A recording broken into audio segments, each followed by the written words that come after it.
বিএনপির পক্ষ থেকে বারবার অভিযোগ করা হচ্ছে সরকার জঙ্গিবাদকে ব্যবহার করে রাজনৈতিক উদ্দেশ্য হাসিল করতে চাইছে। তারা বলছে জঙ্গিবাদ বিষয়টি এখনও রহস্যাবৃত। র্যাব পুলিশের বক্তব্য সাংঘর্ষিক বলে বিএনপি মনে করে।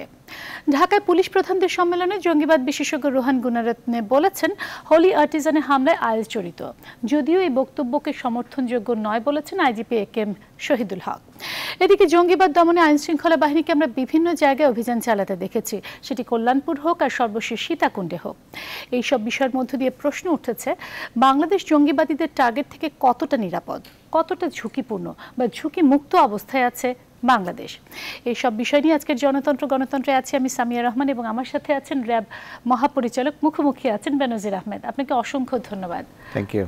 এবং আপনি কথাবার্তায় খুব চৌকস বলে আজকে আমি সহ আরো দুজন সাংবাদিক এই অনুষ্ঠানে আছেন আপনাকে প্রশ্ন করার জন্য।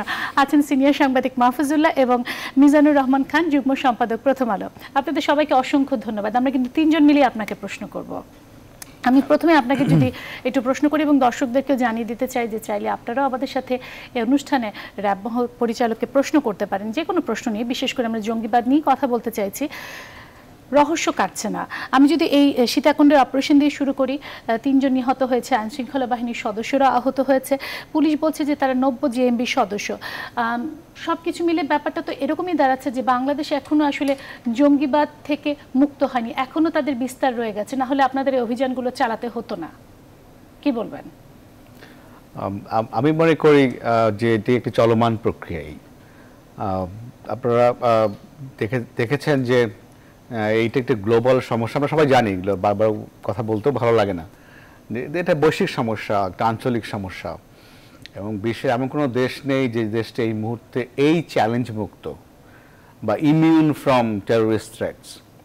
তো আমাদের যেটা আমরা বলতে পারি যে এই দেশের সাধারণ মানুষের যে ঐক্যবদ্ধ একটা প্রচেষ্টা রয়েছে জঙ্গিবাদের বিরুদ্ধে, সেই সঙ্গে সরকারি উদ্যোগ, সব মিলিয়ে আমি বলবো যে আমাদের এই দেশে ঝুঁকি নিরসনের ক্ষেত্রে আমরা ক্রমাগত কাজ করে যাচ্ছি এবং অনেক সাফল্য এসছে। আপনি বলেছেন ঝুঁকি নিরসনের ক্ষেত্রে আপনারা ক্রমাগত কাজ করে যাচ্ছেন। আমরা আইন শৃঙ্খলা বাহিনীর কথাগুলোই জানতে চাই। আপনি বলছেন চলমান প্রক্রিয়া, কিন্তু আমি যদি সেই হোলি আর্টিজান বা কল্যাণপুর থেকে এখন পর্যন্ত ধরি, তাহলে জঙ্গিবাদ আসলে কতটুকু আরো বিস্তার হয়েছে বা কতটুকু রোধ করা গেছে? একটা জিনিস খেয়াল করতে হবে, সেটা হচ্ছে যে 1 জুলাইয়ের পর থেকে আপনারা দেখেছেন যে আমরা আইনশৃঙ্খলা বাহিনীগুলো বিভিন্ন জঙ্গি আস্তানা আমরা ধ্বংস করে যাচ্ছি, ঠিক আছে? এবং তখন থেকে আজ পর্যন্ত কিন্তু তেমন কোনো অ্যাটাকের ঘটনা কিন্তু ঘটেনি। একটা ঘটনা ঘটেছে, সেটা হচ্ছে গাজীপুরে, যেটা ফাইল হয়ে যায়, মুফতি হান্নানের গাড়ির উপরে হামলা করার চেষ্টা করা হয়েছিল। এছাড়া যেটা জঙ্গিবাদী যে ঘটনাগুলো, এটা কিন্তু ওই সিন্স 1 জুলাই 2016 আমরা কিন্তু এমন একটা দেখিনি। যেটি কুমিল্লায় হয়েছে সেটা কিন্তু চেকপোস্ট ছিল, সেখানে তারা কয়েকজন জঙ্গি কিছু গোলাবারুদ ক্যারি করছিল, তারা ধরা পড়েছে জনগণের সহায়তা, উপস্থিত পুলিশের সহায়তায়। মিনিং যে এই যে একটা ল এনফোর্সারদের, দেশের সাধারণ মানুষের, সরকারের সব শ্রেণীর পেশার মানুষের যেটা ঐক্যবদ্ধ প্রচেষ্টা আছে, এবং এই যে ক্রমাগত একটা অভিযান চলছে তাদের বিরুদ্ধে, যেখানে তারা চেষ্টা করছে সেখানে তাদেরকে হিট করা হচ্ছে। আমি একটু প্রশ্ন করি, কথার মাঝখানে কথা বলাটা অভ্যেস রয়ে গেছে, এবং আমি মাহফুজুল্লাহ এবং মিজানুর রহমান খান আপনাদেরকে বলবো যে আপনাদের প্রশ্ন থাকলে আপনারা প্লিজ প্রশ্ন করবেন। আপনি বলছিলেন যে হোলি আর্টিজানের পর সরাসরি হামলা, এরকম হামলা তাদের আর দেখেননি। আইন শৃঙ্খলা বাহিনীর প্রচেষ্টা আছে এবং সাধারণ মানুষের ঐক্যবদ্ধ প্রচেষ্টা আছে।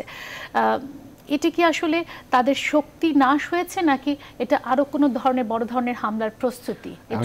হোয়াট ডু ইউ থিংক, যদি 1 জুলাইয়ের পরে যদি আমরা সবাই চুপ করে বসে থাকতাম, তো দেশটার অবস্থা কি হতো? Just imagine. এটা বুঝতে কিন্তু you don't have to be rocket scientist. যদি 1 জুলাইয়ের পর থেকে এদেশের সরকার, জনগণ, আইনশৃঙ্খলা বাহিনী সবাই যদি বসে থাকতো কিছু না করে, তাহলে কি হতো দেশের পরিস্থিতি? তার মানে আপনার প্রশ্নের মধ্যে আসলে আপনার উত্তর রয়ে গেছে আর কি। আর এই যে তারপর থেকে যে একটা ক্রমাগত যে একটা তাদের বিরুদ্ধে আমরা অভিযান করে যাচ্ছি একের পর এক, এবং সে কারণে তারা কোণঠাসা অবস্থা আছে। কিন্তু আমরা সবসময় বলছি এতে আত্মতুষ্টির কোনো সুযোগ নেই, কারণ এটি একটা এমন একটা সমস্যা যেটাকে আমাদের দীর্ঘ সময় নিয়ে এটার যুদ্ধ করতে হবে মূলোৎপাটনের জন্য। আপনি বলছেন তারা কোণঠাসা অবস্থায় আছে, এটি আসলে কতটা কোণঠাসা আমি আমার বাকি অতিথিদের কাছ থেকেও জিজ্ঞেস করব, কিন্তু আমি একটু আইএস প্রসঙ্গে আসতে চাই, কারণ রোহান গুনারত্রে সেদিন বললেন যে বাংলাদেশে হোলি আর্টিজানের ঘটনা আইএস আছে, আপনারা বারবার শুরু থেকে বলে এসছেন আইএস নেই, আসলে কেন এই বিষয়টা এতটা রহস্যাবৃত? এখানে রহস্যের কিছু নাই, আপনি নিজেও বাংলাদেশের একজন নাগরিক, সো এই উত্তর কিন্তু আপনার কাছেও আছে। বাংলাদেশে আইএস আছে কি আইএস নেই এটা আমাকে ভিনদেশি কারো কাছ থেকে শুনতে হবে না, এটা আমার দেশে, কারণ এই যারা এখানে জঙ্গিবাদী কার্যক্রম করছে এরা ভিনদেশি কেউ নয়, এরা বাংলাদেশেরই মানুষ, এই দেশে জন্মগ্রহণ করেছে, পড়াশোনা করেছে, এখানে বড় হয়েছে এখানে, তো এসব আমাদের যে সমাজ ব্যবস্থা তার মধ্যে গড়ে ওঠা, এখানে বাইরে থেকে কেউ এখানে আসেনি, একজন ছাড়া, সেটা হচ্ছে তামিম চৌধুরী। তাছাড়া আমরা কিন্তু আজ পর্যন্ত বাইরে কোনো দেখি না। ওই ভদ্রলোক কানাডা থেকে এখানে এসে জঙ্গিবাদী প্রচেষ্টা অন্তর্ভুক্ত চেষ্টা করেছিল। হতে গেলে কি অন্য দেশ থেকে এসে এখানে জঙ্গি তৎপরতা চালাতে হবে, নাকি এই দেশের মানুষকে মোটিভেট করে তারা জঙ্গি তৎপরতা চালাতে পারে? এখন আইএস কে এখানে আইএস করতে হলে, প্রচার করতে হলে, প্রসার করতে হলে বাগদাদ থেকে লোক তো এখানে আসতে হবে নাকি? আমাদের কিভাবে এটা হবে? আমি কখন আমার দেশের মানুষকে আইএস বলবো? মজার ব্যাপার হলো যে যখন সর্বশেষ অরল্যান্ডোতে নাইট ক্লাবে হামলা হলো এবং বন্দুকধারী হামলা করার আগে অরল্যান্ডো পুলিশের 911-এ ফোন করেছে, করে বলেছে যে রেকর্ড করেন, আমি একজন আইএস টেররিস্ট, আমি এই ক্লাবে এখন হামলা করতে যাচ্ছি। তারপর সেই কাজটি করে। এরপরে ওবামা ওভাল হাউস থেকে বলেছেন সাংবাদিক বসে, no he is not a IS member, he is a home grown terrorist. ঠিক আছে, এখন একটা বুঝতে হবে যে আমরা এমন একটা সময় বসবাস করি যখন টেকনোলজি মানুষকে অবারিত করে দিয়েছে। মানে আপনি কি বলতে চাইছেন এখানকার যারা জঙ্গিরা আছে, সেটা 90 জেএমবি হোক, হিজবুত তাহরির হোক, আনসারুল্লাহ বাংলা টিম হোক, তারা কোনো না কোনো আদর্শে মিলিত হচ্ছে, তো সেই আইএস এর আদর্শটাও তো এখানে তাদেরকে মোটিভেট করতে পারে, নেটওয়ার্কিং তো তাদের মধ্যে আছে। That's the difference. নেটওয়ার্কিং একটা জিনিস, একটা হচ্ছে যে মোটিভেশন ডিফারেন্ট থিং। আমাদের বিশ্ববিদ্যালয় জীবনে অনেকে দেখেছি বই পড়ে নাস্তিক হয়ে গেছে, তাকে নাস্তিক করতে দেয়নি, অনেকে অনেক ধরনের রাজনীতি করে নাস্তিক হয়ে গেছে। তো এখন এটা তার self motivation, and self motivation is different thing.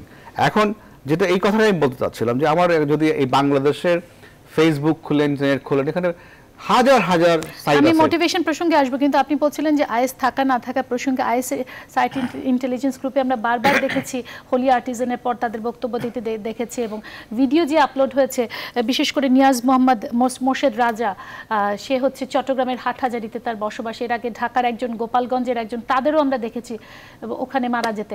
এগুলো তাহলে কি প্রমাণ করছে? এই লোকগুলো কিন্তু ওখানে গিয়ে মারা গেছে, ঠিক আছে? সো এরকম কিন্তু আফগানিস্তানও গিয়েছিল, তার মানে কি বাংলাদেশে ওই সমস্ত লোক তালিবান? আরেকটা বিষয়, আমাদের মিডিয়া কেন এত ইন্টারেস্ট নেয় আইএস আছে আইএস নাই, এটা আমাদের ইন্টারেস্টের কি আছে? এগুলো পশ্চিমারা এই নিয়ে আসছে, let it be with them. আমি মনে করি আমার দেশের মিডিয়াতে এই পশ্চিমার যে একটা যে তাদের যে একটা ওয়েভ, যে বাংলাদেশে আইএস আছে আইএস নাই, এটার মধ্যে এই বিতর্কে আমাদের যাওয়া দরকার নেই। আমার দেশে টেরোরিজম থাকবে না, দ্যাটস দি বটম লাইন। এবং আমার দেশের মানুষের, এবং আমার দেশের সাধারণ মানুষ, ল এনফোর্সেস, গভর্নমেন্ট, অল পলিটিক্যাল পার্টিস, তাদের কাছে বটম লাইন হবে যে টেররিস্ট থাকবে না। এইটা কোনো ইস্যু বলে আমি মনে করি। ইস্যু হচ্ছে বাংলাদেশে জঙ্গিরা থাকতে পারবে কিনা, দ্যাটস দি ইস্যু।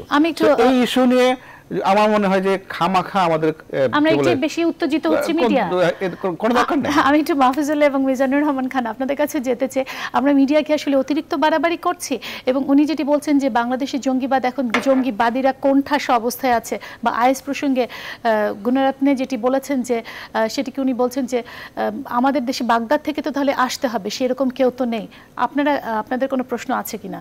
না, আমার এখানে জনাব বেনজির আহমেদের বক্তব্য শুনে যেটা মনে হয়েছে যে বোধহয় আমাদের রিস্ক পারসেপশনের মধ্যে একটা সমস্যা আছে। ধরেন আপনি যে রেহান গুণারত্নের কথা বললেন, তিনি কিন্তু কতগুলো সুনির্দিষ্ট প্যারামিটার এবং রিসার্চের ভিত্তিতে কথাগুলো বলেছেন, যেটি আমাদের আইজি বলেছেন যে না, এটা ঠিক না। এখন আইএস আছে কি নেই এই প্রশ্নটা আমি মনে করি গুরুত্বপূর্ণ এই কারণে যে, যেমন ধরেন একসময় যখন ইংরেজ আমলে খেলাফত আন্দোলন হয়েছিল, তখন কিন্তু লোকজন যে সব ওখান থেকে এসে এখানে খেলাফত আন্দোলন করেছে তা না, কিছু লোক ওখানে গিয়ে এখানে ফিরে এসে খেলাফত আন্দোলনের সঙ্গে জড়িত হয়েছে। এই ধরনের ফেনোমেনাগুলি কিন্তু বিভিন্ন সময় বিভিন্ন দেশে বিভিন্ন রকমভাবে এসছে এক। আর দ্বিতীয় হচ্ছে আমরা তো আইএসকে একটা স্ট্যাটিক ফেনোমেনা হিসাবে যদি দেখি তাহলে একরকমের হবে, আর যদি ডাইনামিক একটা প্রসেস হিসাবে দেখি আইএসকে যে একটা ইডিওলজিক্যাল বেসিসের উপরে দাঁড়িয়ে তারা বিভিন্ন দেশে এই কাজগুলো করার চেষ্টা করছে তাহলে আরেক রকমের দাঁড়াবে। 2 নম্বর হচ্ছে আমরা আমাদের এই যে আইএস সংক্রান্ত সমস্যায় বাংলাদেশে আমার মনে হচ্ছে যে আমরা অনেক বেশি অ্যাডমিনিস্ট্রেটিভ যে অ্যারেঞ্জমেন্টস তার উপরে জোর দেওয়া হচ্ছে। এখন ধরেন গত বছরের হোলি আর্টিজানের ঘটনার পর থেকে এই পর্যন্ত যদি দেখেন, হোলি আর্টিজানের পরপর মনে হয়েছিল যে সম্ভবত আমরা একটা জায়গায় এটাকে কন্টেইন করেছি বা শোলাকিয়ার পরে কন্টেইন করে, তারপরে আবার দেখা যাচ্ছে যে এখন নতুন করে আবার তৈরি হচ্ছে। সর্বশেষ চট্টগ্রামের সীতাকুণ্ডের যে ঘটনা, তাতে মনে হচ্ছে যে আবার নতুন করে জিনিসগুলো সামনে চলে আসছে। এখন আগামী দিনে বা আগামী মাসে বা আগামী সপ্তাহে কি ঘটবে এইটি সম্ভবত আমাদের কাছে খুব পরিষ্কার না, এবং আমি জানি না নতুন করে আবারও জঙ্গিবাদ বিস্তার ঘটাচ্ছে। এবং আপনি মনে করছেন যেটি বেনজির আহমেদ বললেন যে আমরা কেন মিডিয়া এত বেশি উত্তেজিত হচ্ছে? মিডিয়ার তো কাজই এটা, এই এক্সপোজারটা তো মিডিয়ার কাজ। এই প্রশ্নের উত্তর আমি বেনজির আহমেদের কাছ থেকে নিতে চাই। হ্যাঁ, আমি আরেকটা ছোট খালি একটা যোগ করি। আর এখানে আরেকটা জিনিস আমার কাছে মনে হয়েছে, আমার ভুলও হতে পারে, আমার কাছে মনে হয়েছে যে এই হোল অপারেশনাল প্রসিডিওরের মধ্যে সোয়াট, র্যাব, পুলিশ এরা আসলে কার, এই দায়িত্বটা কার কাছে? না হোম মিনিস্ট্রি কি পলিটিক্যাল লিডারশিপের কাছে, না অ্যাডমিনিস্ট্রেটিভ লিডারশিপের হাতে? এই জিনিসগুলি কিন্তু সাধারণ মানুষের কাছে খুব পরিষ্কার না। আর সর্বশেষ আপনি যেটা বললেন, ওই যে চট্টগ্রামে 2000-এর যে ভদ্রলোক মারা গেছেন আপনার সিরিয়াতে, তো কাজে মিডিয়াকে এই জিনিসগুলো আনবে না সামনে? নিঃসন্দেহে আনবে, কারণ মিডিয়া তো একদিকে নাগরিকদের নিরাপত্তার কথাও ভাবে, অন্যদিকে নাগরিকদের নিরাপত্তা যখন হুমকির মুখে যায় সে কথাটিও কিন্তু মিডিয়ার সামনে নিয়ে আসে। আমার এখানে আরো আপনার সাথে একটা প্রশ্ন আমি ওনাকেই ছুড়ে দিতে চাই, যে আপনি বলছেন যে মিডিয়া নাগরিকদের নিরাপত্তার বিষয়টি আনে, তেমনি মিডিয়া জনগণের মধ্যে ভয়টা আছে কিনা বা ভয়ের আতঙ্ক আইন শৃঙ্খলা বাহিনী দূর করতে পেরেছে কিনা সে প্রশ্নটাও তো তুলে ধরবে। সবগুলো প্রশ্নের উত্তর চাই। So many questions at the same time, so I'll be lost, you know. উনি বলছেন আবার নতুন করে চলে আসছে জঙ্গিবাদ। নতুন করে না, এটা পুরনো জঙ্গিবাদী, এটা চলমান। আমরা তো বলছি যে বারবার, আমরা যে 1 জুলাইয়ের পরে কিন্তু আমরা বলেছি, আমি জানি না এটা কিভাবে বলতে হবে, আমরা বলেছি এতে যে এই সাময়িক যে সাফল্য, এই সাফল্যতে আত্মতুষ্টির কোনো অবকাশ নেই। আমি টেলিভিশনে এসে বলেছি, এবং গভর্নমেন্ট সরকার প্রধানের পক্ষ থেকে বলা হয়েছে, আমাদের মন্ত্রী মহোদয় বলেছেন, পুলিশের পক্ষ থেকে বলা হয়েছে। আমি জানি না আর কতবার বললে এই বিষয়টা আমাদের অবস্থানটা পরিষ্কার হবে। কিন্তু আমি বেনিস ভাই আপনাদের কাছ থেকে বহুবার শুনেছি যে আমরা পরিস্থিতি নিয়ন্ত্রণে এনেছি, জঙ্গিবাদ আর থাকবে না, এরকম কথা কিন্তু থাকবে না কথাটা কে বলেছে বলেন? Who said this? মানে আইন শৃঙ্খলা বাহিনীর অনেকের কাছ থেকে শুনেছি। Who is that? আমার জানার মধ্যে কেউ বলেনি। আমি চ্যালেঞ্জ করলাম আপনাকে যে থাকবে না কেউ। একটু সরি ফর ইন্টারাপশন। আরেকটা ঘটনা এর সঙ্গে আমার বিবেচনা নেওয়া দরকার। অনেক নন জঙ্গি ঘটনাকে আমরা কিন্তু ঘটনা ঘটবার সঙ্গে সঙ্গে জঙ্গি বা এই ধরনের ঘটনা বলে আখ্যায়িত করি, পরবর্তী দেখা যায় যে আসলে এটা জঙ্গি ঘটনা না, এটা অন্য ধরনের ঘটনা, যেটি সর্বশেষ ধরেন মঞ্জুর ইসলামের ক্ষেত্রে যেটা পীরের কথা বলছেন না, ওই যে কথিত পীরের কথা বলছেন, প্লাস ওই যে মঞ্জুর ইসলাম এমপি, তার ক্ষেত্রে কিন্তু একই জিনিস ঘটেছিল। এনিওয়ে, তো আমরা প্রথমে আপনার শুরুর বক্তব্য দিয়ে যাই যে খেলাফত আন্দোলনের কথা বলেছেন, এটা হয়েছিল ফর রেস্টোরেশন মুভমেন্ট, ঠিক আছে? They had a political agenda. যখন ভারতে যখন খেলাফত আন্দোলন হয়েছিল, তাই না, পলিটিক্যাল এজেন্ডা, যদিও সেই এজেন্ডা আমাদের দেশটা হাজার হাজার মাইল দূরে ছিল, সেই এজেন্ডা নিয়ে আন্দোলনটা এখানে হয়েছিল। হ্যাঁ, আপনি বলেছেন যে সেখানে কিছু লোক গিয়েছিল বা আমাদের এখান থেকে আমরা ইন্ডিজিনাসলি আন্দোলন করেছি। আমরা এখন নাও লেস কম্পেয়ার, আপনি যেটা উদাহরণ দিলেন এটা এই আইএস এর প্রসঙ্গে, less compare with the is movement in Iraq and Syria. তারা যে আইসিস করেছে, এরিয়া তারা ঘোষণা করেছে কি ইরাক অ্যান্ড লিবান, তার মধ্যে কিন্তু আমরা নাই। তাহলে ওই যে আইএস এর যে খলিফাত যেটা ঘোষণা করা হয়েছে, মানে বা খিলাফত ঘোষণা করা হয়েছে, সেটা কিন্তু মিডল ইস্ট বেসিস, তাদের ম্যাপও আছে দেখবেন একটা, এবং সেই ম্যাপের মধ্যে বাংলাদেশ কিন্তু নাই। আমি যদি একটু কথা বলতে দিতে হবে, আচ্ছা ইন্টারফেয়ার করতে যাচ্ছি, সব কথা তো শেষ হয়ে যাবে, মানে কোনটা শেষ হবে না, লাস্টে প্রশ্ন কোনটা শেষ হবে না। জি জি, তাহলে দেখেন যে ওটার সঙ্গে আসলে ওই খিলাফত আন্দোলনের সঙ্গে এক্স্যাক্টলি আমরা ঠিক এটাকে তুলনা করতে পারবো না। আমার দেশে যারা এটা করছে, এরা কিন্তু আমার দেশে বিভিন্ন ফর্মে আমরা দেখেছি যে আফগানিস্তান থেকে যখন এরা ফিরে এসেছে তখন থেকে কিন্তু আমাদের এখানে শুরু, আমাদের এখানে টেররিস্ট মুভমেন্ট আরও আগে ছিল। এই আলোচনাটাও আমরা টেলিভিশনে আমি পার্সোনালি অনেকবার করেছি, যেটা কিন্তু 4th wave in my country. আমাদের ফার্স্ট ওয়েভ হয়েছিল আপনার ইয়াতে চারু মজুমদারদের মাধ্যমে, জানেন এটা সেটাও বাইরে থেকে আসে। আমি অনেকবার বলেছি এটা আমাদের বিজাতীয় বিষয়। সেই সোশ্যালিজম তো সোশ্যালিজম কান্ট্রি স্পেসিফিক ছিল, ওদের কোনো আমি বলছি আমরা আমাদের দেশে টেরোরিজম ইতিহাস বলছি আমি আর কি, যে ইতিহাসে আমরা দেখবো যে তখন আসলে এই যে ফার্স্ট টাইম এখানে হচ্ছে এই জঙ্গিবাদী কার্যক্রম তা কিন্তু না, আমরা এর আগেও একাধিকবার এই ওয়েব মোকাবেলা করেছি। একটা হচ্ছে আপনার মার্ক্সবাদী যে টেররিস্ট মুভমেন্ট যেটা শুরু হয়েছিল কলকাতায় বা পশ্চিমবাংলায়, সেটা দেখা যায় একসময় আশ্রয় পড়েছিল এখানে, এবং আমরা এটার আমরা স্বাধীনতার কালেও কিন্তু আমরা এখানে এই সমস্যা দেখেছি। মূলত 70 দশকের মাঝামাঝি এটা এই আন্দোলনটা মিয়ে যায়। এরপরে আমরা দেখি আবার কি আফগান ফেরত যারা তারা এসে আমাদের এখানে শুরু করে। এরপরের যে এটা দেখি আমরা সেটা হচ্ছে যে জেএমবির বাংলা ভাই এরা যাওয়ার পর আবার 10 বছর পরে আমরা দেখলাম এই মুভমেন্টটা, এবং প্রত্যেকটা মুভমেন্ট কিন্তু দেশের মানুষ কন্টেইন করেছে বা এক সময় ধ্বংসপ্রাপ্ত হয়েছে with the natural process, with the help of the people, government, law enforces সবার। এখানে আমি মনে করি যে ডেফিনেটলি কি বলে আমাদের যারা law enforcer they work under the government, leadership of the government, and simultaneously people support অনেক বড়। তাহলে এখানে গণমাধ্যম তো প্রশ্ন তুলবে, গণমাধ্যম তো জানতে চাইবে। আপনি বলছেন আমরা গণমাধ্যম বেশি মানে বাড়াবাড়ি শব্দটা ইউজ করেননি, আমি বললাম আর কি। ওটা বললে তো আসলে এই কথাটার ফ্লেভারটা চেঞ্জ হয়ে যায়। আমি যেটা বলতে চেয়েছিলাম যে এই যে আইএস আছে কি আইএস নেই, আমাদের এইগুলো পাত্তা দেওয়ার দরকার নেই। এটা ডিফারেন্ট এজেন্ডা, এটা ডিফারেন্ট একটা পলিটিক্যাল এজেন্ডা, যেটা দেশের বাইরের এজেন্ডা। তো সেই এজেন্ডার ট্র্যাপের মধ্যে আমাদের পাওয়া দরকার। এতটাই দেশের বাইরের এজেন্ডা বলে এটাকে আসলে আমরা হেলাফেলা করতে পারি কিনা। আমি মিজানুর রহমান খানের কাছে এই প্রশ্ন নিব, কিন্তু একজন দর্শক ফোন আছে, আমি তো দর্শক ফোনটা নিতে চাই। বলুন দর্শক, আপনার নাম বলে প্রশ্ন করুন। ওয়ালাইকুম আসসালাম। আমি ঢাকা থেকে বলছি। বলুন। আমার প্রশ্ন বেনজির আহমেদ স্যারের কাছে হচ্ছে যে সারা বাংলাদেশে এই যে ওয়াজ মাহফিল হয়, এই ওয়াজ মাহফিল কি জঙ্গিবাদকে উস্কে দেয় না স্যার? কারণ আপনি যদি ওয়াজ মাহফিলের ভিতরের কথাগুলো শোনেন অনেক গভীর রাতে গ্রামের সহজ সরল মানুষরা, তো সেখানে কিন্তু বিভিন্ন ধরনের কথা হয়ে থাকে স্যার। তো এটাই আমার কথা, যে এই ব্যাপারে সরকারের কোনো পরিকল্পনা আছে? অসংখ্য ধন্যবাদ। আমি সরাসরি বলবো না যে ওয়াজ মাহফিল মাত্রই জঙ্গিবাদকে উস্কে দেয়। আমাদের দেশে ইসলাম প্রচার করেছেন সুফিস্টরা, এবং আমাদের দেশে আসলে ইনফ্যাক্ট খুবই একটা প্যাসিফিস্ট ইসলাম, শান্তিপ্রিয় ইসলাম আছে। এই কারণে কিন্তু দেখবেন যে এই বারবার চেষ্টা করা হয়, কিন্তু ultimately end of the day এগুলো ধ্বংসপ্রাপ্ত হয়, এগুলো আমাদের দেশে শিকড় গাড়তে পারে না। আমাদের দেশে পীর, ফকির, দরবেশ এরা ইসলাম প্রচার করেছে, এবং আমরা দেখেছি যে অনেক অঞ্চলে তারা এত লক্ষ লক্ষ মুরিদ তৈরি করেছে, কনভার্ট তৈরি করেছে, ইসলামিক কনভার্ট তৈরি করেছে। তারা ইচ্ছা করলে পলিটিক্যাল ক্ষমতা নিতে পারতো, তারা নেয় নাই, তারা আল্লাহর পথেই ছিলেন।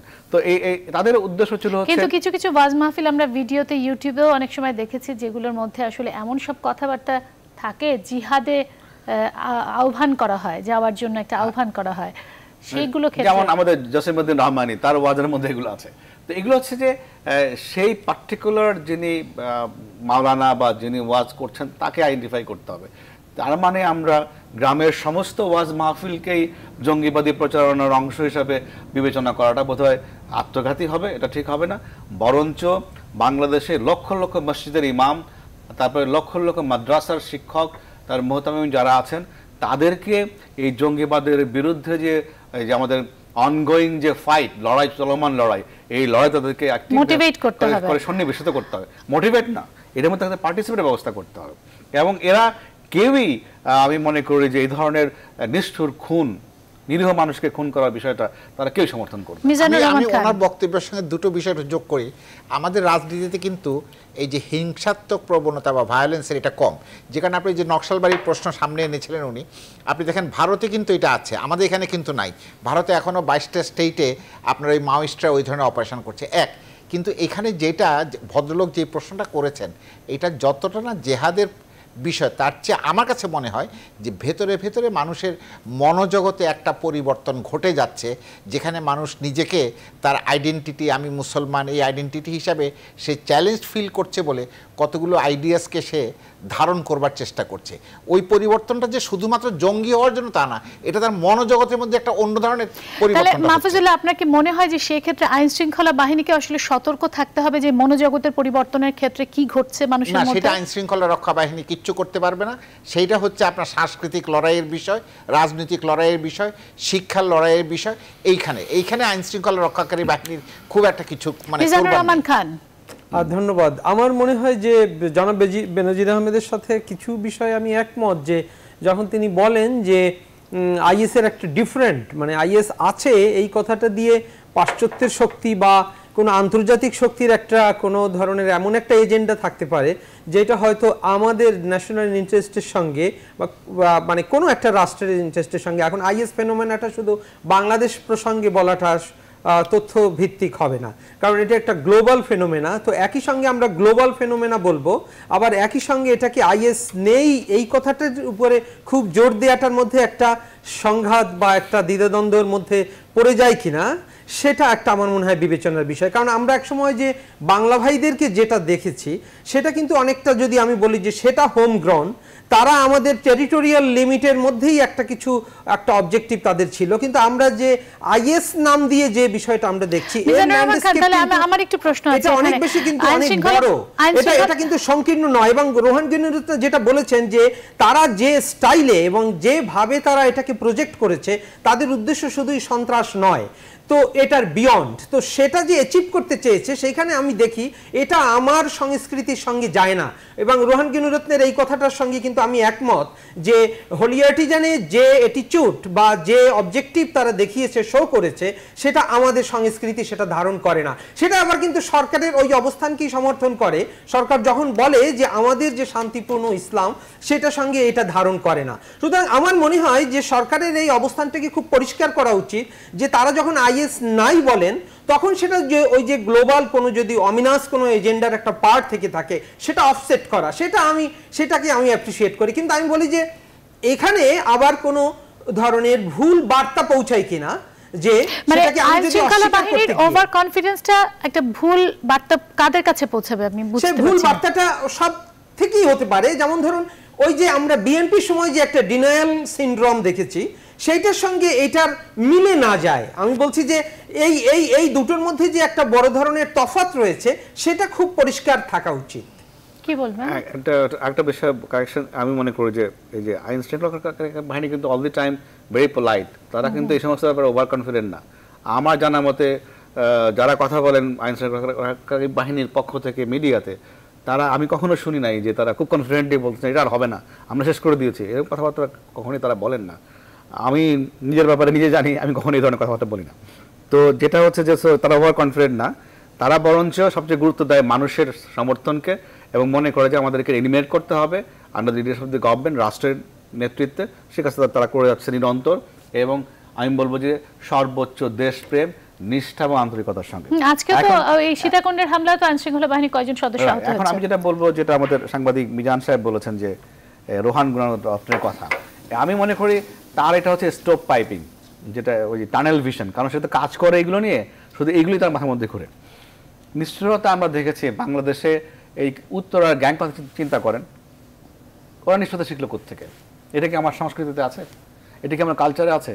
মানুষকে টুকরো টুকরো করে বস্তাবন্দি করে এসিড জ্বালিয়ে দেওয়া, এটা কি এই ধরনের নৃশংসতা কি আমাদের? মানে নিষ্ঠুরতার কোনো সংস্কৃতি নাই না, আমি ওটা বলছি যে এই আমাদের দেশের এই রোহান গুনারত্ন বলেছে বাংলাদেশের মানুষ খুবই ডিফারেন্ট টাইপ, সেখানে এই যে ধরনের নিষ্ঠুরতা, এটা একটা প্রমাণ করে তার আইএস।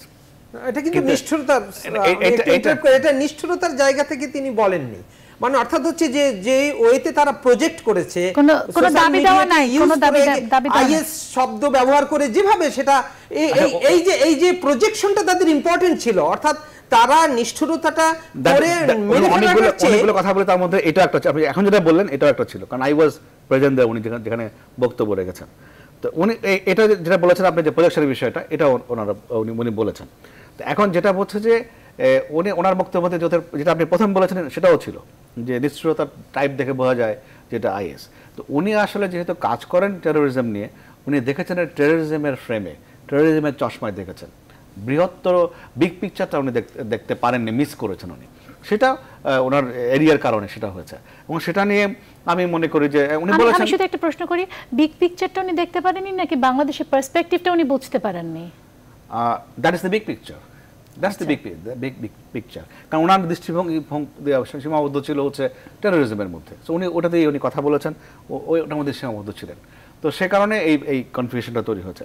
তার মানে হলো এটা যে এই যে নিশ্চয়তা বা এই প্রজেকশনে দেখবেন যে এই প্রজেকশনের কথা আলোচনা করছি আমরা, বাংলাদেশে আমরা একটা অপরাধ হবে, সামবাডি একটা গ্যাং দেখবেন, বাচ্চা ছেলে মেয়েদের গ্যাং দেখবেন প্রজেকশন করছে একটা, তো তার মানে যে সে আইএস হয়ে যাবে তা কিন্তু না।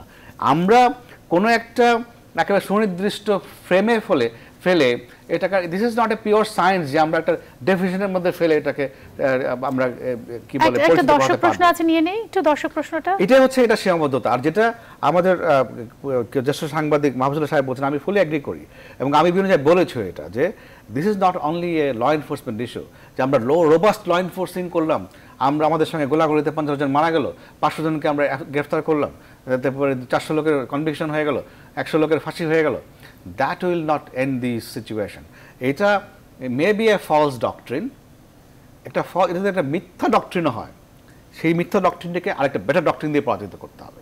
সেটা দরকার হচ্ছে কাউন্টার ন্যারেটিভ দরকার আমাদের, সেটা দরকার হচ্ছে আমাদের ডি-রেডিকালাইজেশন প্রোগ্রাম দরকার আমাদের, কাউন্টার রেডিকালাইজেশন প্রোগ্রাম দরকার আমাদের, কালচারাল যে জিনিসটা আপনি বলেছেন যে কালচারালি ফাইট করতে হবে, সোশ্যালি ফাইট করতে, মূল্যবোধ দিয়ে ফাইট করতে হবে, পলিটিক্যালি ফাইট করতে হবে। এইটা একটা আমি মনে করি যে একটা বৃহৎ বিষয় আছে, এবং এটা একটা মাল্টিপল অ্যাপ্রোচ নিয়ে এখানে কাজ করতে হবে। আমি তাহলে এখানে এই মাল্টিপল অ্যাপ্রোচের মধ্যে একটা অংশ হচ্ছে আপনার ল এনফোর্সমেন্ট। ডেফিনেটলি আমার মনে হয় যে আপনি বোধহয় একটা প্রশ্নে মানে হয়তো যেমন ধরেন আমাদের যে ডি-রেডিকালাইজেশনের প্রশ্ন আসলো, সাম্প্রতিক সময় টেক্সট বুকস নিয়ে যেই কথাগুলো সামনে চলে এসছে, সেগুলিও কিন্তু এক ধরনের এই যে রেডিকালাইজেশনকে মানে তার কাছে গভর্নমেন্ট যে নথি স্বীকার করে গেছে এইটার একটা মানে সেটা প্রমাণ।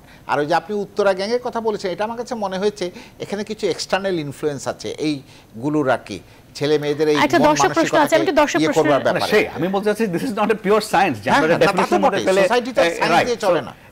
এটা সমাজ প্রতি মুহূর্তেই রূপান্তর ঘটে, it is a highly dynamic thing, we all agree যে এটা কিন্তু একটা বহতা নদী, এবং বিভিন্ন ধরনের কি বলে ইনফ্লুয়েন্স, তারপর বিভিন্ন ধরনের ফ্যাক্টর যেটাকে এর গতিকে, রূপান্তরকে, এর অগ্রগতিকে, এর অগ্রযাত্রাকে বা পিছনে যাওয়াকে ব্যাহত করে বা ত্বরান্বিত করে। সো এটা আমি একটু দর্শক ফোনটা নিয়ে নিই, ফোনের লাইনটা কেটে যেতে পারে। দর্শক আপনি নাম বলে প্রশ্ন করুন। হ্যালো, আসসালামু আলাইকুম। ওয়ালাইকুম আসসালাম। আমি খুলনা থেকে বলছিলাম। জি বলুন প্লিজ। আমি জানতে চাচ্ছি যে জঙ্গি যারা ধরা পড়ছে, শুনতে পাইনি প্রশ্নটা। জঙ্গি যারা ধরা পড়ছে, লাইনটা বোধহয় কেটে গেছে।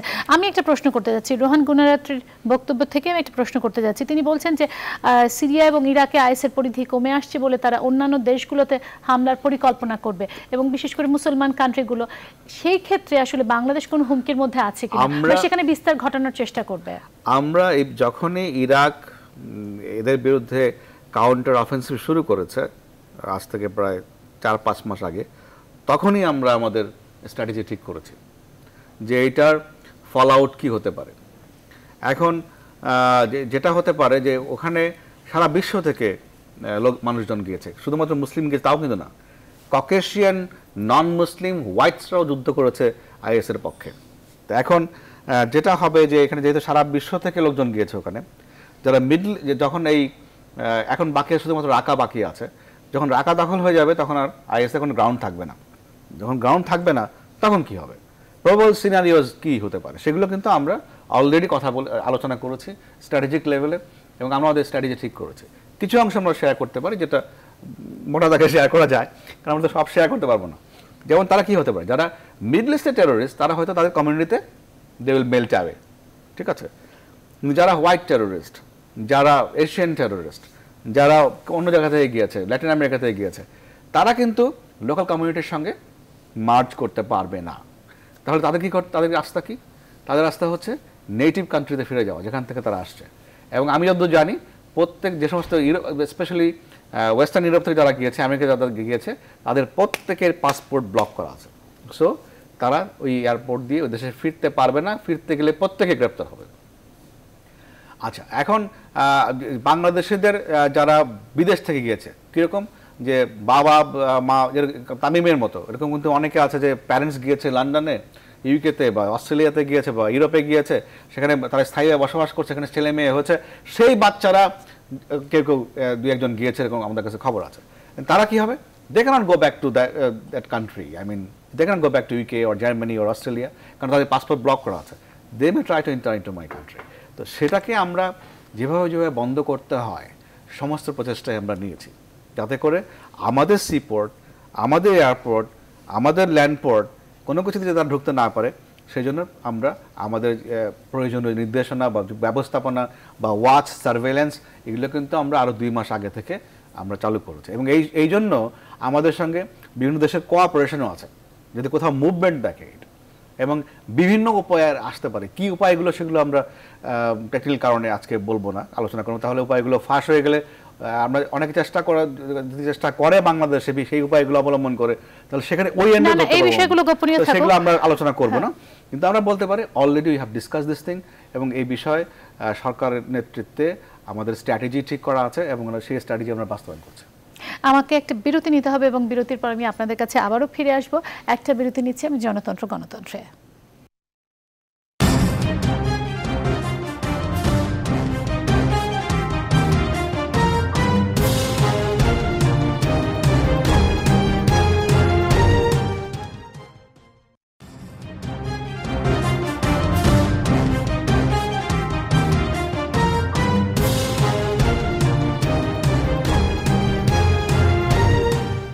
দর্শক দেখছেন জনতন্ত্র গণতন্ত্র, আমি সামিয়া রহমান আছি আপনাদের সাথে। মুখোমুখি আছেন র্যাব মহাপরিচালক বেনজির আহমেদ এবং আমাদের সাথে আছেন সিনিয়র সাংবাদিক মাহফুজুল্লাহ এবং মিজানুর রহমান খান।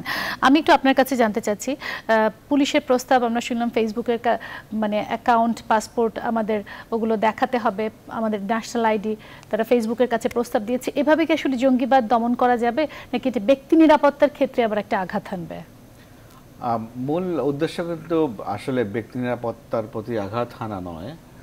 মূল উদ্দেশ্য হচ্ছে যাতে করে জঙ্গিবাদী যে সাইটগুলো আছে ফেসবুকে, সেগুলোর ক্ষেত্রে ফেসবুকের সহযোগিতা নিশ্চিত করা। এটি হতে পারে দুইভাবে, কারণ আমরা জানি ফেসবুকে হাজার হাজার fake, lakh lakh fake account আছে। That is a big challenge. এই টেরোরিস্ট অ্যাক্টিভিটি বা যে কোনো ধরনের খারাপ, ইভেন কি মানুষের পার্সোনাল অনারও নষ্ট হচ্ছে। আমরা অসংখ্য নারীর কমপ্লেইন পাই, তাদের প্রাইভেসি নষ্ট করা হচ্ছে, তাদের পার্সোনাল বাজে কমেন্ট করে রেখে দেয়, আমরা এগুলা ফেস করি। ইটস নট অনলি জঙ্গিবাদী, এটা আমি মনে করি যে অনেক ক্ষেত্রেই এই ফেসবুকের যে সুযোগটি সেটির অপব্যবহার হচ্ছে এবং এর মাধ্যমে ক্রাইম, অপরাধ করা হচ্ছে। তো আসলে এই বিষয়টাই আমরা ফেসবুকের সঙ্গে নেগোশিয়েট করতে চাই, যে অপরাধের ক্ষেত্রে তারা যেন আমাদেরকে কোঅপারেট করে, বিষয়টা এরকম। আর না করলে তখন হয়তো এটাকে ভিন্ন আঙ্গিকে চিন্তা করতে হবে। আর প্রত্যেককে অ্যাকাউন্ট নজরদারি সেটা আমি বলতে চাই না, ভিন্ন ভিন্ন হয়ে চেষ্টা করতে হবে। I don't want to make any controversial statement বা কোনো স্টেটমেন্ট যেটা কন্ট্রোভার্সি তৈরি করা। তো এটা যে কারণ কি, আমাদের তো অবশ্যই এই অপরাধমূলক কাজগুলোকে থেকে ওই লোকগুলোকে, অপরাধীদেরকে নিবৃত্ত করতে হবে, এবং সেটা করার জন্য রাষ্ট্রের দায়িত্ব, যা কিছু করার আমি মনে করি রাষ্ট্রকে সেটা দায়িত্ব নিতে হবে, রাষ্ট্র নেবে। আমি মাহফুজুল্লাহ এবং মিজানুর রহমান খানের কাছে যাব, কিন্তু রোহান গুনারাটের আরেকটা প্রসঙ্গ ধরেই যেতে চাই। উনি বলেছেন, যদি আপনিও এই প্রসঙ্গে বারবার বলেছেন, উনি বলেছেন যে বাংলাদেশের আইন শৃঙ্খলা বাহিনী খুবই কার্যকর, র্যাব হোক, পুলিশ হোক, কিন্তু তাদেরকে দিয়ে হুমকি বা এই ধরনের ধ্বংসটা আসলে শেষ করা যাবে না। এই কথা কিন্তু আমরা একটু আগে আলোচনা করেছি যে এটার একটা বহুমুখী অ্যাপ্রোচ দরকার। এটা সরকারও সচেতন এই বিষয়ে, এবং এই বিষয়ে সচেতন গভর্নমেন্ট রয়েছে এবং বিভিন্ন উদ্যোগ চলছে। আপনারা দেখেন সরকার কিন্তু সমস্ত ধর্মের প্রতিনিধি নিয়ে কথা বলেছেন, তারপরে জেলখানায় চেষ্টা হচ্ছে, কথাবার্তা বলা হচ্ছে, মসজিদ যাতে করে জুম্মায় খুতবা দেওয়া হয় সেজন্য এক ধরনের প্রেরণা দেওয়া হয়েছে। সো এই যে বিভিন্নভাবে কিন্তু গভর্নমেন্ট চেষ্টা করছে। আমরা মনে করি যে যেটাকে একটু আগে বলেছি, এবং এখানে আমাদের যারা সাংবাদিক বসে আছেন ওনারাও একমত, যে এটা শুধুমাত্র ল এনফোর্সমেন্ট ইস্যু না, এটা একটা ব্যাপক সামাজিক ইস্যু, এটা মোরাল ইস্যু, কালচারাল ইস্যু, এবং at some point even financial issue. তো এখন আমরা ইকোনমিক ইস্যু, সো এই সব কিছুকেই অ্যাড্রেস পর্যায়ক্রমে করতে হবে। অর্থনৈতিক, সামাজিক, নীতিগত সব ধরনের ইস্যুর মধ্যে একটা প্রযুক্তিগত সুবিধার ব্যবহার করে তারা করছে। আপনারা ফেসবুকের ক্ষেত্রে আপনারা চেষ্টা করছেন যাতে করে নজরদারি করা যায়। অনলাইনে যে এদেরকে যে মোটিভেট করা হচ্ছে, ফেসবুক ছাড়া আরও অন্যান্য মাধ্যম আছে, সেই সমস্ত ক্ষেত্রে আসলে কি ধরনের সতর্কতা বা নজরদারি বা আপনারা ব্যবস্থা নিচ্ছেন? এখন যে সোশ্যাল মিডিয়া ইন জেনারেল, সেখানে অনেক ভালো ভালো কাজে লাগছে সোশ্যাল মিডিয়া। তো ওই সেই পুরনো কথা যে যদি জানালা দিয়ে মাছি আসে আমি তো জানালা বন্ধ করে দিতে পারি না, বরঞ্চ মাছিটা যাতে না ঢোকে সেই প্রোটেকশনটা দিতে হবে। তো বিষয়টা এরকম, এখন হচ্ছে উন্মুক্ত বাতায়নের সময়, এবং এই টেকনোলজি, আইসিটি, আইটি সেটাকে সেই সুযোগকে করে দিয়েছে, অবারিত করে দিয়েছে। এখন সে সঙ্গে যে মেনাসগুলো এসছে সেগুলোকে আমাদের সম্মিলিতভাবে আমাদেরকে এটা মোকাবেলা করতে হবে। এবং সেটা হোক ফেসবুক, সেটা হোক টুইটার, সেটা হোক ব্লগ, সেটা হোক কি বলে ইন্টারনেট সাইট বা অন্য কিছু, যেখানে হোক না কেন সেখানেই আমাদেরকে এই বিষয়টিকে আমাদেরকে ওয়াচ করতে হবে, নিউট্রালাইজ করতে হবে। মাহফুজুল্লাহ। জি, আমি প্রথমে বলি ইন্টারনেটের কথা। ইন্টারনেটের জগৎটা এত বড় যে এইটাকে সেন্সর করা বা কন্ট্রোল করা যে কোনো দেশের যে কোনো সিস্টেমের পক্ষে খুব ডিফিকাল্ট, এবং এটা আরও দিন দিন কিন্তু আরও এক্সপ্যান্ডেড হচ্ছে। কাজেই ইন্টারনেটকে আসলে মানে এই যে সোশ্যাল মিডিয়া বিভিন্ন আসপেক্টস আছে, এই আনগভার্নড স্পেসকে কতখানি কন্ট্রোল করা যাবে সে ব্যাপারে আমার ব্যক্তিগত সন্দেহ আছে। এক, দুই নম্বর হচ্ছে জনাব বেনজির আহমদ একটা কথা বলেছিলেন যে বহতা নদীর মতো, উপনিষদে কথা আছে এক নদীতে দুবার স্নান হয় না। তো কথাটা তো সেখান থেকে এসছে যে এই জিনিসগুলো প্রতিনিয়ত বদলে যায়। তিন নম্বর হচ্ছে যেরকম চে গুয়েভারার কথা আমরা জানি যে রেভলিউশন এক্সপোর্ট করা যায় না, যেহেতু উনি রেভলিউশন এক্সপোর্ট করতে গিয়েছিলেন, গিয়ে হি হ্যাড এ ডিজাস্টার। এইখানেও কিন্তু ব্যাপারটা অনেকটা ওই ধরনের। আপনি যদি লোকাল একটা ডোমেস্টিক এনভায়রনমেন্ট না পান, তাহলে বাইরে থেকে এনে এখানে সেই জিনিসটাকে করা মানে কালচার করা, সেটাকে বড় করা উইল বি ভেরি ডিফিকাল্ট। এখন আরব ওয়ার্ল্ডে যে ঘটনাটা ঘটছে সেটা দেখেন, সব জায়গায় এই ধরনের অজুহাত দিয়ে স্লোগান দিয়ে হয়েছে, আলটিমেটলি কিন্তু পরে সেখানে কোনো রকমের পিস বা ইউনিটি কোনো কিছু কিন্তু রেস্টোর্ড হয় নাই। আজকে কিন্তু কন্টিনিউয়াসলি বিশৃঙ্খলাটা ওখানে বাড়ছে। এর একটা বড় কারণ আমার কাছে মনে হয় যে জনগণের যদি পার্টিসিপেশন না থাকে in the running of the state craft অথবা স্টেট অ্যাফেয়ার্সে, তাহলে কিন্তু এই সংকটগুলো বাড়ে। এবং সেখানে জনগণের স্বাধীনতা, জনগণের অংশগ্রহণ, জনগণের গণতান্ত্রিক অধিকার, এই বিষয়গুলোকে আরো বেশি এক্সপ্যান্ডেড করতে পারলে, আরো বেশি এনশিওর করতে পারলে, সেটা তো বোধহয় আমাদেরও দায়িত্ব আছে। সেক্ষেত্রে তো আইন শৃঙ্খলা বাহিনী তো আসলে ডেফিনেটলি আমাদের পলিটিক্যাল পার্টির, এটা পুলিশের দায়িত্ব না, এটা র্যাবের দায়িত্ব। আমি তাহলে এখানে আপনাদের কাছে, আমি সবার কাছে এখানে প্রশ্ন করতে চাচ্ছি, বিএনপি যে, তাহলে আমি এখানে আপনাদের কাছে একটা প্রশ্ন করতে চাচ্ছি, বিএনপি যে বলেছে যে র্যাব পুলিশের বক্তব্য সাংঘর্ষিক, রহস্যাবৃত, বারবার করে এই অভিযোগগুলো করছে, তাদেরও একটা বিশাল অনুসারী আছে। যখন এই ধরনের বক্তব্য জনগণের কাছে পৌঁছায় তখন আসলে জনগণকে মোটিভেট করা হবে কিভাবে? জনগণকে শোনেন, এই প্রশ্নটা কিছু কিছু ঘটনা তো আছে এরকম, মানে দ্বিমতের ঘটনা ঘটেছে, যে ঘটে নাই যে তা না, আপনি সেটা বলতে পারবেন না পুরোপুরি। কিন্তু তারপরে যে প্রশ্নটা সেটা হচ্ছে যে এই পুরো বিষয়টি হচ্ছে, আমি যেটা ব্যক্তিগতভাবে মনে করি, এটা র্যাব পুলিশের বিষয় না, এইটা পলিটিক্যাল পার্টিস, মিডিয়া, অন্যান্য সিভিল সোসাইটি বলতে আমরা যাদেরকে বুঝি তাদের দায়িত্ব। তাদের মধ্যে আন্ডারস্ট্যান্ডিং যদি আপনাকে রিচ করতে হয়, কনসেনসাস যদি রিচ করতে হয়, তাহলে ডেমোক্রেটিক যে এনভায়রনমেন্ট আছে, ডেমোক্রেটিক পার্টিসিপেশন আছে, সেটাকে আপনার এনশিওর করতে হবে। সেটাকে এনশিওর করলে কিন্তু তখন আপনি এই ধরনের জিনিসগুলো থেকে বেরিয়ে যেতে পারবেন। আমি একজন দর্শক বোধহয় আমাদের সাথে লাইনে যুক্ত হয়েছেন, আমি একটু ফোনটা নিয়ে আমি মিজানুর রহমান খান আপনার কাছে আসতে চাই। দর্শক নাম বলে প্রশ্ন করুন। মোহাম্মদ নিজাম তালুকদার বলছিলাম ফরিদপুর থেকে। জি বলুন। আমার প্রথম প্রশ্ন, নিজাম তালুকদার বলছি ফরিদপুর থেকে। আমার প্রথম প্রশ্ন যে জঙ্গি দমনের নামে যারা সাধারণ মানুষকে ভোগান্তি স্বীকার করে প্রশাসনের লোক, তাদেরকে কিভাবে নির্মূল করা সম্ভব? আর 2 নম্বর প্রশ্ন হচ্ছে, জঙ্গিদেরকে ক্রস ফায়ার করলে কেন জনগণকে তার কৈফিয়ত দিতে হবে? তারা তো দেশের শত্রু। অসংখ্য ধন্যবাদ র্যাব মহাপরিচালক। জঙ্গি দমন করতে গিয়ে সাধারণ মানুষের তো ভোগান্তি আমি মনে করি যে অগ্রহণযোগ্য, এটা কোনো ক্রমেই গ্রহণযোগ্য নয়। এই ধরনের কোনো ঘটনা ঘটলে ডেফিনেটলি আপনারা অভিযোগ করতে পারেন। এবং আমাদের দেশে তো এখন খুবই উই আর ভেরি ট্রান্সপারেন্ট, কারণ এখন মিডিয়া খুবই ভাইব্রেন্ট আমাদের দেশে। কোথাও জঙ্গিবাদ দমনের নামে সাধারণ মানুষকে হয়রানি করা is very very difficult in my country, কারণ মুহূর্তের মধ্যে এটা মিডিয়ায় চলে আসবে এবং এটা নিয়ে কথাবার্তা হবে। সো আমরা খুব একটা এগুলো দেখি না, তবে যেটা বলতে চাই যে ফ্রম দি ল এনফোর্সেস পার্সপেক্টিভ, যে এই জঙ্গিবাদ দমনের নামে সাধারণ মানুষকে কোনো প্রকার ভোগান্তির শিকার করা কোনো বা ভোগান্তির সৃষ্টি করা কোনো ক্রমে গ্রহণযোগ্য নয়, এবং এই ধরনের অপরাধ করে থাকলে আপনারা কমপ্লেন করতে পারেন এবং আমরা উইল মেক শিওর যে সে শাস্তি পাবে। আর একটা হচ্ছে যে ক্রস ফায়ারের বিষয়, আমরা যেটা বলি যে this is not cross fire, because জঙ্গিবাদীদের অ্যাটাক করতে গেলে গোলাগুলি হলে তো মানুষ মারা যেতে পারে। কিন্তু কাহিনীটা সবসময় একরকম হয়ে যায়, কাহিনীটা একটু বদলালে ভালো হয়। না, আমরা তো কাহিনী তৈরি, একই প্রেস রিলিজ আসে, কাহিনীটা তো আমরা নিজেরা তৈরি করি না, কারণ এগুলো তো আর কোনো কি বলে আমাদের যারা এখানে কাজ করে তারা তো ক্রিয়েটিভ রাইটার না, যে প্রত্যেক নতুন বই লেখার মতো করে একটা বই লিখবেন বা কবিতা লিখবেন। যা আমাদের যা ঘটে আমরা তাই বলি, কারণ হচ্ছে আমরা হাইলি অপারেশনাল পিপল, আমরা কবি, সাহিত্যিক বা ক্রিয়েটিভ রাইটার না। মিজানুর রহমান খান, আমি আরেকটা কথা একটু বলে নেই যে রোহান গুণরত্নের কথাটা আমার মনে হয় যে তিনি একজন একাডেমিশিয়ান, যেটা ডিজি মহোদয় বলেছেন। তো আমার মনে হয় যে তাকে উনিও এটাও বলেছেন যে তার এই কথার ভিত্তি হচ্ছে তার রিসার্চ, কিন্তু এখন আমাদের যে ডিনাই করাটা সেটা আইজিপি মহোদয় কিসের ভিত্তিতে বলেছেন সেই জায়গাটা পরিষ্কার নয়। এবং আমি মনে করি যে তিনি যে পারসেপশনটা দিয়েছেন সেটা একেবারে, আমি বলি না যে তিনি যেহেতু একজন ইন্টারন্যাশনাল খুব respected well known terrorist expert, তিনি যা বলেছেন সেটাই স্বতঃসিদ্ধ কথা না, কিন্তু আমার মনে হয় যে এটা একেবারে গ্রহণ বা বর্জন ঠিক এই উপায়ে প্রশাসনিক একটা কর্তৃপক্ষের মাধ্যমে ঠিক এই জায়গা থেকে না দেখে এটা আমরা কিভাবে রেসপন্ড করতে পারি তার জায়গাগুলো কি, যেমন আমি এটা জানতে চাইবো যে বিশেষ করে আমার মনে হয় যে আমাদের দেখেন 9/11 যখন যুক্তরাষ্ট্রের ক্ষেত্রে ঘটলো, তারপরে কিন্তু এমন একটা 9/11 কমিশন হলো, সেখানে senate, Congress, media, civil society সব মিলে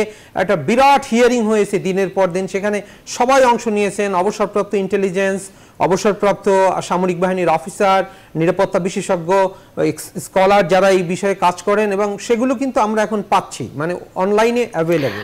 আমার মনে হয় যে হোলি আর্টিজানের পরে, না আমি এটা একটু বলে নেই, হোলি আর্টিজানের ঘটনার পর থেকে এ পর্যন্ত ঘটনাবলীকে যদি আমরা বিশ্লেষণ করি তাহলে আমরা দেখব যে পুরো জিনিসটাকেই প্রশাসনিকভাবে মোকাবেলা করা হয়েছে এবং প্রশাসনিক সামর্থ্য কিভাবে বৃদ্ধি করা হয়েছে, এবং আমরা বেশ কিছু সাফল্যও দেখেছি, সেটা খুব সন্তোষজনক। আর এই যে চট্টগ্রামে যেভাবে মোকাবেলা করা হয়েছে, সোয়াত যেভাবে, সেটা খুব ভালো একটা বিষয়। কিন্তু পয়েন্টটা হচ্ছে যে এই যে ইনভলভমেন্টটা, মানে বিভিন্ন জায়গা থেকে রিফর্মের জায়গা থেকে দেখা, যে এটা শুধুই আমরা বারবার বলি ঠিকই যে এটা প্রশাসনিক নয়, কিন্তু এটা কি রিসার্চ আমাদের সামনে আছে, কি স্টাডি আমাদের হয়েছে, সেই জিনিসগুলো কিন্তু খুব পরিষ্কার থাকা দরকার। কোন স্টাডির বেসিসে আপনারা বলছেন যে আইএস আছে কি নেই? কিন্তু আমার একটা প্রশ্ন ছিল, আসলে সময় স্বল্পতা এত, যে আইএস থাকলে কি হবে আর না থাকলে কি হবে? জঙ্গিবাদ মোকাবেলাটাই তো মূল ইস্যু। আমি আসবো সে প্রসঙ্গে, কিন্তু আমি একটু জানতে চাচ্ছি কোন রিসার্চ বা স্টাডির বেসিসে আপনারা বলছেন? আমাদের মিজানুর রহমান সাহেবের কিন্তু প্রেক্ষিত ছিল ডিফারেন্ট। উনি বলতে চাচ্ছেন যে এটা আরো বেশি ইনভলভমেন্ট হওয়া দরকার এবং সেখান থেকে আসা দরকার, not from the administrative people, not from the operational people. এখন কিন্তু আপনি আবার অপারেশনাল জিজ্ঞেস করছেন আবার। আমরা যেটা বলতে পারি যে সরকারের বিভিন্ন কি বলে মিনিস্ট্রি, বিভিন্ন সংস্থা কাজ করছে, পাশাপাশি আমরাও কাজ করছি, এবং আমি এটা আপনাকে বলতে পারি যে আমাদের নর্মাল যে ল এনফোর্সমেন্ট ইস্যুজ আছে তার বাইরে যেটা আমাদের সরাসরি দায়িত্বের মধ্যে পড়ে না, তার মধ্যে গিয়েও আমরা কাজ করার চেষ্টা করছি। কারণ আমি মনে করি যে এই অপেক্ষা নীতিতে আমি ব্যক্তিগতভাবে বিশ্বাস করি না, আমি পার্সোনালি অপেক্ষা নীতিতে বিশ্বাস করি না। আর এই পরিস্থিতিকে আমাদেরকে যুদ্ধকালীন যে পরিস্থিতি তার মতো করেই মোকাবেলা করতে হবে। সেই উদ্দেশ্যে আমি বলতে চাই যে ইতিমধ্যেই আমরা কিন্তু কিছু রিসার্চ করেছি, কিছু রিসার্চ অনগোয়িং, ইভেন ঢাকা বিশ্ববিদ্যালয়ের সঙ্গে আমাদের কোলাবোরেশন আছে এই গবেষণা নিয়ে। আমরা ইতিমধ্যে দুটো রিসার্চ সম্পন্ন করেছি, আর একটা বড় রিসার্চ এখন খুব শীঘ্রই আমরা শেষ করতে পারবো। পাশাপাশি যে কথা বলছিলাম যে কাউন্টার ন্যারেটিভ, আমরা আমাদের পক্ষ থেকে একটা কাউন্টার ন্যারেটিভ তৈরি করেছি। পবিত্র কোরআনে 164টা আয়াত রয়েছে যেখানে জিহাদ, কিতাল এর কথা বলা আছে, সেগুলোর প্রেক্ষিত কি ছিল, আর সেগুলোকে মূলত আমরা বিভিন্ন আস্তানায় পেয়েছি। তারা এই সমস্ত আয়াত ভার্সেসের অপব্যাখ্যা করেই মূলত তাদেরকে মোটিভেট করে। আসলে প্রকৃত ব্যাখ্যাটা কি সেটা নিয়ে কিন্তু আমরা কাউন্টার ন্যারেটিভ তৈরি করেছি র্যাবের পক্ষ থেকে, এবং এই এপ্রিলের প্রথম সপ্তাহে ইনশাআল্লাহ সেটাকে আমরা ফর্মালি লঞ্চ করব, আমরা সবার সঙ্গে শেয়ার করব, এবং it will be it will B A resource which will be accessible for anybody. আমরা এটা ইন্টারনেটে লঞ্চ করব, আমাদের ওয়েবসাইটে লঞ্চ করব, বাংলায় এবং ইংরেজিতে। আমাদের অনুষ্ঠানের সময় এত কম থাকে যে আপনার কাছে অনেক প্রশ্ন আছে কিন্তু করতে পারছি না। আপনার সাথে আরেকদিন বসবো। শেষ প্রশ্নটি আমি আপনার কাছে জানতে চাই খুবই সংক্ষেপে, বাংলাদেশ আসলে কতটা ঝুঁকিপূর্ণ বা ঝুঁকিমুক্ত অবস্থায় আছে? আমি যেটা বলবো যে ঝুঁকির বিরুদ্ধে আমাদের সংগ্রাম প্রতিদিন আমরা তীব্রতর করছি।